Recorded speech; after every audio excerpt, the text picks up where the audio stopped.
So that's where the FinOps come into play, right? Primarily it is, how do you manage your cost? The whole thing is about cost ownership and accountability.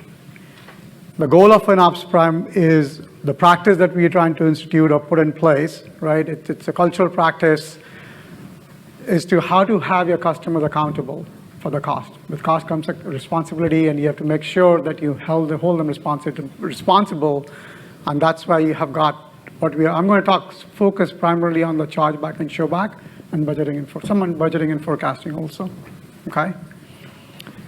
So JR mentioned this morning, right, that the cloud spend is expected to be $1 trillion. If you look at that scheme, like when it was around $350 billion now, AWS mentioned that $10 billion, it's with a B, of that cost goes to waste. We are giving money to AWS or one of the vendor CSPs, and you take it, right? They're leaving money on the table, and they're eating our charges, our cost. We're giving to them for free. How do we control it? FinOps, again, it's something, you need a mountain to do this. You cannot do it by yourself. So you need a team to do that. And in the future slides, I'll talk to you about how we have arranged our team at Cigna.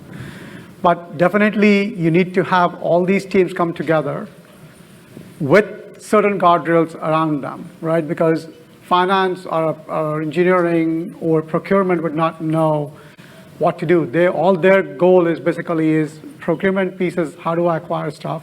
Engineering is how do I build stuff, right? So you have to have guardrails for cost control. So that's why you need to have a whole team in place. But at the same time, what do you do with that team, right? You need to build partnerships. Why is it important? Like I mentioned to you, if it is free, you will not manage, you will not worry about your costs. So you have to provide cost ownership. You have to have the teams accountable for it. How do you make them accountable? They have to manage their costs. You have to show them what the costs are. You have to equip them with all the data for them to see. So the key piece is, a couple things also here is that why do you need cost allocation? Even if you have a centralized team, right? Your goal is that you have some control and then leave the rest to your consumers. And I'll tell you a story here. A few years back, quite a few years back, my daughter was about like 5 or 6 years old at that time. And it was time for her to go to school. And I was going to drop her to school, and I was coming down the steps, right, coming down the stairs, running down the stairs. We're getting late as usual. And I slipped. And I fell. And I got up, and she was watching me falling, getting up, etc., right? She was quiet, didn't say anything. Fortunately, I didn't get much hurt. We walked out, drove in the car. About 10 minutes later, she asked me, Dad, what happened? And I said, I lost my balance. So she kept quiet again, another 5 minutes later, and she said, Dad, did you find your balance? So it was a laughable thing that time, right? Did you find your balance? And that's what we are. Today, we are still finding our balance, right? We heard about the talks today. We talked, Rakinder mentioned, Ali mentioned, right? And also with Amit from Google and Ben from Apple, right? It's balance. It's basically money and velocity. It's your spending and losing control, financial spending and losing control, right? So that balance is what we have to drive with a central organization. You have to manage your costs. You have to have some control yourself. At the same time, you pass some of the control to your consumers so that they can do innovation. They can be autonomous on their side. At the same time, manage the costs. All right, next slide. So this is where we are. So I told you about FinOps. I talked about as far as creating a team, right? So this is what the team, like a team could look like. Everybody's got a different journey. Everybody has a different journey of FinOps. So you can have you develop your teams, you create your teams, but this is what it is. Like I mentioned, Rakinder mentioned about tools, right? You equip them with different tools. You don't limit them. You have all the tools based on how they want to see the data, what they want to do with the data, right? You enable them. The next piece is with this, so this is all about building partnerships. So the CSPs, now, they're crucial in this also. from our perspective, we are using both sets of tools, right? We've got CSP tools, you've got other tools that we have got on the left side of the chart here. That's important. Partnerships with CSP is very important.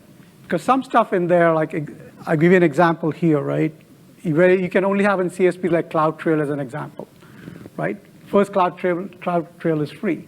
But that information is not in your financial tools. You need to get that from CSP. So it's building partnerships to understand what levers we can play natively versus what we can do in our tools. Finance and procurement, key players in that team role. From procurement perspective, all your discount programs, all your procurement, right? They play a key role in that piece. They will help us with the negotiations, right? They're the ones who have done, that's their day job, right? Have them do the day job. You equip them with the data, what you're looking for your commitment, and let them go into the negotiations. On the right side, you've got a consulting services, which is also the things that we drive as consulting services primarily is because, as you heard on the keynote, is that you have to be proactive versus reactive. You build that culture in your DevOps tool chain, right? You build it while you're developing, so you're doing microservices versus EC2s as an example, right? You build for efficiency, serverless. The last piece is engineering automation. You cannot scale with 3 or 4 or 5 people, right? If you're talking about like 100 million plus, you need to build automation in your data that you're providing so that the teams can be doing other stuff than hands-on doing stuff without it. Same thing with your other automation pieces that you're instance scheduling, right? Unutilized resources. How do you manage them through automation? Next slide. So after all this, we put a team in place, right? What happens next? We still see this is something industry set of FinOps that came from the FinOps.org, FinOps Foundation, right? It still holds within our organization also. With all these team building, et cetera, we still face the challenges. And like I mentioned earlier, I'm primarily going to talk about the full allocation of costs and accurate cost and forecasting. So to understand what allocation is, how do we get to allocation, we need to understand what the different costs are, right? So there are primarily the two sets of costs that come into play with cloud. First is a direct cost, we call it anything that's coming from your CSP. Your EC2 instances, your RDSs, right? You're talking about any other services that you have in AWS, S3s, et cetera, or different vendors, Azure, Google, et cetera. The next one is your marketplace. So anything that you buy through marketplace that's coming, that's a transparent cost you can get directly from native tools or the tools you choose to get, you can get those costs in it. And same thing, the last thing is a networking cost, connectivity between us and the CSPs, right? All this is available to you. But then there's additional cost that comes into play that you cannot directly allocate to your consumers. That's your manage or shared cost. Example is enterprise support, right? If you're using an organization in your like AWS organizations, that cost is central. It's built centrally. How do you allocate that cost out? Same thing, but like if you're using transit gateways or using Express Route with Azure, how do you distribute those costs out? And that's like slew of other things listed here. And that makes a total bill. The goal that your team should have to be responsible, two things. How does it come into play? One is show back. You have them full allocation to them. Second thing is, if you have the full cost, then they can see what their bill is and they can correctly and accurately forecast that cost. If you give them just one side of the cost, what happens to the remaining side, right? Your goal is to be, as much as possible, give them full transparency. And that's where the total cost comes into play. Oops, sorry. All right. So how do we get there? Again, so FinOps, it's cost allocation is a journey. It's not something that we did overnight. It took us about a year and a half to build this. But first thing that we had was primarily is to understand what all the costs are, number one. Once we understand what our costs are, the second thing is we want to make sure that we talk to people. We have to partner with teams to show them that cost and drive, basically the data is driving conversations, right? Is that something that how they want to see that cost? Am I okay to give them one dashboard? Are they happy with that? Do I have to give them something else, right? So that's key, because they have to ingest the data and utilize the data, slice and dice it how they want to do it for their consumers, right? I'm as a cloud center of excellence, they are our IT application teams, right? Product teams, right? Their consumers are the business itself, right? That's the whole stream or chain of folks that they'll basically be getting the funding from. And once you get that feedback, that loop, you basically would get the tools. You get the tools, whether you build, buy, again, the tools, you develop the tools, give them the data, and then get some early wins. Build that trust, which is a key. And once you build that trust, then you can evolve those tools for automation, and then it becomes like a clockwork, right? Again, it's a journey, continuous optimization. So these are the steps, crawl, walk, and run, of different areas that we did on our side to get them to automation. First is get your data. Like, we had people even like running AWS services on credit cards, right? We had to understand what that is, get centralized billing. That gave us synergies. We understood what the total spend was. That synergies in turn helped us to get discount programs. The next one is from the walk perspective. Then you start your basic alerting, basic forecasting, all your tools. If you buy tools, it'll give all that information to you, right? Do showbacks for that tools. But at the same time, you do your initial chargebacks, right? Whatever cost you're getting straight directly out of the box, you at least show them the cost, charge those costs back to your consumers. You're holding them accountable, maybe not 100%, whatever that 80% is, right? But at least they're getting accountable for that costs. And the last thing is you evolve your tools, right? And show that right side, when I showed you 2 sets of costs, right? All the shared costs added to it for the full transparency. And that's where you go and put automation in place and show them that full transparency of the costs. Currently, we are at 99% at this time with full transparency to our consumers. They can see that cost. And how do we get there?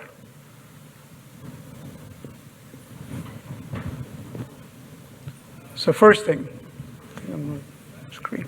All right. So most of you have heard of reserve and savings plans, right? Folks are doing different ways. Some of them are doing centralized savings plans, reserve and savings plans.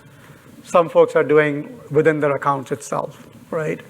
So we are moving to a centralized model, primarily because the goal here is to have maximum coverage, right?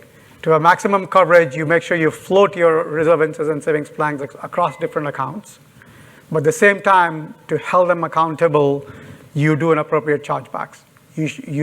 So this particular thing is first thing we built. So we use Aptio Cloudability in our environment. And we had to build this on top of the native capabilities of the tool itself to give them the view of what you're utilizing and then charging them those costs back. Second piece is, again, the second piece of shared cost is the transit gateway. This is a shared cost. It comes through a funnel, right? It's like a hub and spoke model in the old day or in data center days, right? You're coming everything to hub is a data center and your spokes are your different locations. You're getting that cost that comes through that hub, you can't tag that cost. So you have to build a model in place to get that cost charged back to the consumers. Again, pay per use. So we're trying to build pay per use for those shared costs. What you're utilizing is what you're paying for. All right. The next piece is Kafka. Now, this is different than EKS. Folks are using Kafka for the messaging, queuing, et cetera. Right? So that's their own model that we built into play. Now, this is unique in the sense it's not just AWS costs, right? You've got licensing, et cetera, that's coming outside of the vendor itself, outside of the CSP itself. So we build models into place that incorporated both sets of data into the tool, and then we build those chargebacks for them. We first show back to build that model, then do a chargeback. So somebody's utilizing Kafka, somebody's utilizing Transit Gateway, they're seeing those costs on top of their cloud costs they see, right? Their utilization pay per use. The next one that you have is your compliance. You got security tools that you install for your governance compliance, right? What the teams do currently, or before we started this, they were holding that cost in that particular department, right? Security department, SIP department, you call it. Now they're pretty excited about this. When we said that, or when they came back, they said, I want to recover my cost. We said, we'll build something for you. So what we've done is we have set up a template, we have set up blueprints, and anybody can come in now and develop using APIs, add on top of that blueprint to do the cost. Initially, they come in as a manual process, right? They give us the data from whatever tool they're collecting the data, and then we ingest the data on our end, and then give them, the model basically then gives those costs to them. Pretty excited about that. You're talking about like $25 million recovery here. It is pretty phenomenal, right? Now, business is not happy about it, but at least the question is that they're not getting a free ride. Now they understand, okay, do I need to run my scanning every single day, every single time, right? It gave them that thought, right? My cost is this high. Do I need to do this? Do I need to do it 24/7? Can I just do it like every 3 hours or every like 8 hours? Or do I do every minute, right? Unless they had this data, they didn't think about it, right? So we enable them. So you're building efficiencies. You're helping other teams build efficiencies outside, like anything that is, we call it like in a different compliance term, in that boundary, right? We're giving them that boundary to work with. And the last thing is, of course, our overhead itself, right? So that also is being billed as chargeback to the teams. Any foundational accounts that we have our costs in is being charged back to our consumers. It's about setting expectations. Once you set your expectations, then you get less questions on that piece, and they know what to expect from the cost perspective, and it's transparent to them. They'll not come back and complain or say to you, why am I being charged so much? Okay?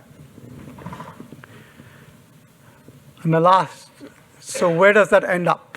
That end up in that your cloud bill, right? You can see here all these different columns are all different costs that we have combined together. And what they see on the right side is your total cost of the cloud bill. And that's what's being charged to them on a monthly basis.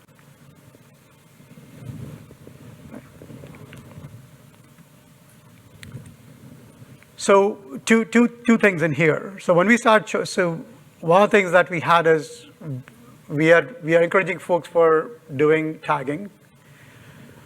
The tagging enables them at the product level or application level to see the charges. This we've done just recently within the last couple of weeks. The chargeback is still done at an expense center level or a cost center level, right? Because that's what the finance team care about. What that has driven is that now the product teams are coming back and saying that this is great. Now I want to do chargeback at application level or product level. Why? Because what they're realizing is that they are supporting, like digital team is supporting analytics team, right? So what about the cross charges between departments?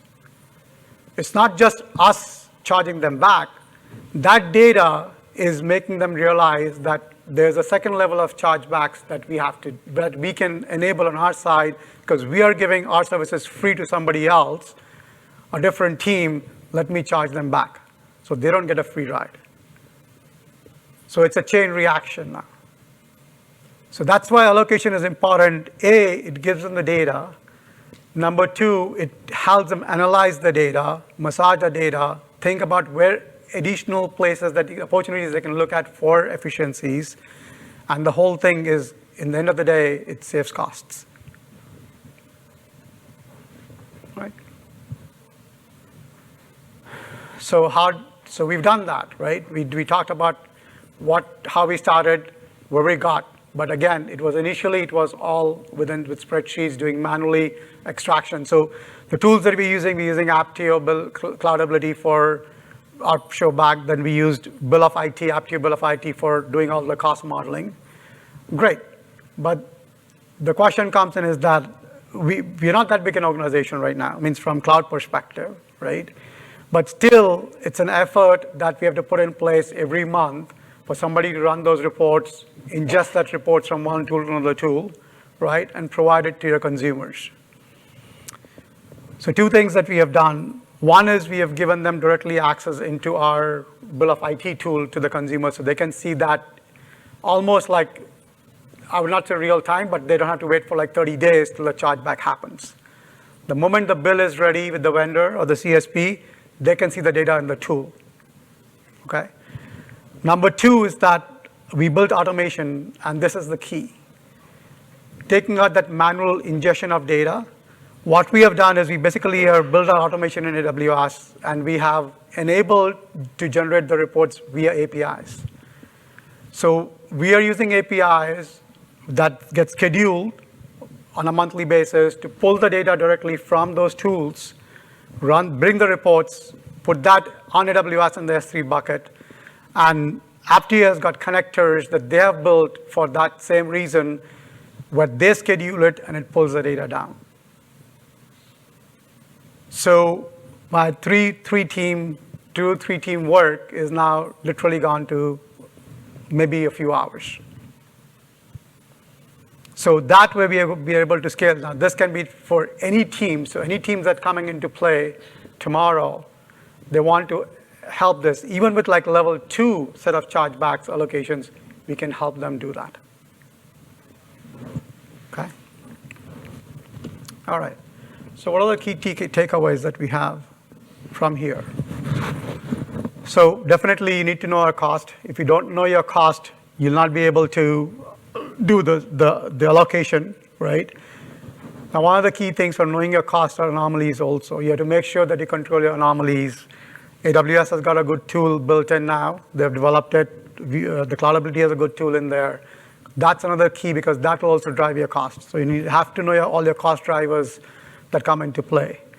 Allocations, again, the data has to be in the hands of the consumers that are utilizing the data. That's a key.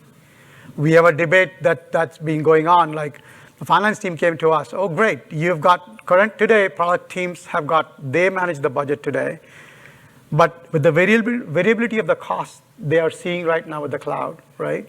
Yeah, we can control and give them the data, but actually the product they're developing, et cetera, right? Any new things coming in, the costs are still variable, right?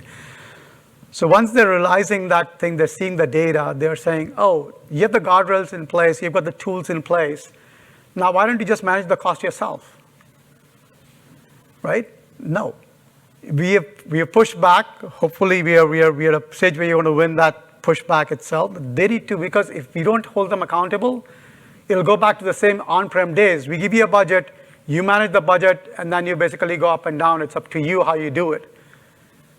If they're not doing it, so they will make us accountable for it, and then it's going to skyrocket, right? So definitely allocation is the key. Make sure they're accountable and responsible for their costs.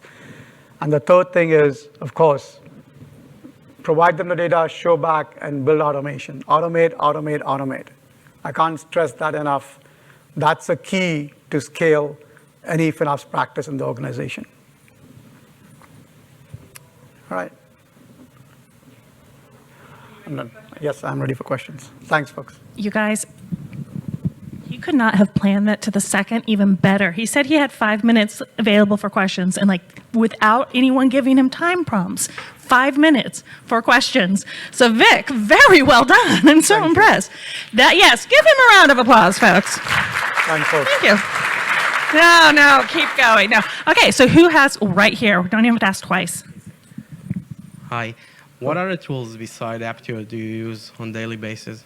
So we use Cloud Custodian. That's primarily for scheduling for reserve instances. So we've enabled policies in place. Again, we are doing that for sandboxes, but we're not enforcing for dev accounts or product accounts. People can basically subscribe to that scheduling, and if they subscribe to the scheduling, then it'll shut down the instances for them. Welcome. And you guys aren't making me walk very far here. So for prorated costs, if they are not tagged and they're falling into prorated because they're fallout, how are you allocating them So are you using network traffic or some other mechanism in order to do allocation? Right. So I'll give you a couple examples. So one of them is based on like, if you take enterprise support cost, right? What's your total bill at that given month? And based on the total bill, how much is that particular department's spend? And that you're doing that ratio for allocation for support costs. For your network costs, you basically are looking, individual accounts have got their own bandwidth like VPC they utilize, right? So we're using that. So if somebody's like overall utilization is 10 gig, somebody's using 1 gig of that traffic, we give them 10% cost for the transit gateway, only for people using the transit gateway piece. Some people are going directly without the gateway, some people are using VPN, they don't see that cost, right? To be fair to them. With our finance or governance tools that we're using right now, it's basically how much scans you're doing, how many scans are running in your account. So based on like EC2 has different scan, S3 is a different scan. So you basically allocate the cost based on number of scans. So they've got a per scan cost. So that inputs have to come. So the teams that they want to do a chargeback model, the inputs have to come from those teams of what they want to do, and then we can help them. It's good, we can use that, or can you do this? You might get a better chargeback for yourself. All right. Oh, you make me walk just all of 4 rows back here. Hold on. It's so far. So on the topic of shared costs, when you have more and more, say, I'll give you a scenario, you have like 3 workloads that are sharing network costs, right? And charge back to 3 different cost centers. But when you keep on like having more and more workloads going in, how does that, like the elasticity of it just changes? Like, are you going back and revisiting the total network cost and dividing it by the number of workloads or looking at the percentage used? And is there a real-time sort of tool out there that you have experience dealing with where it can adjust that variations in terms of the number of workloads and the increasing or decreasing shared costs? So let me answer your first question.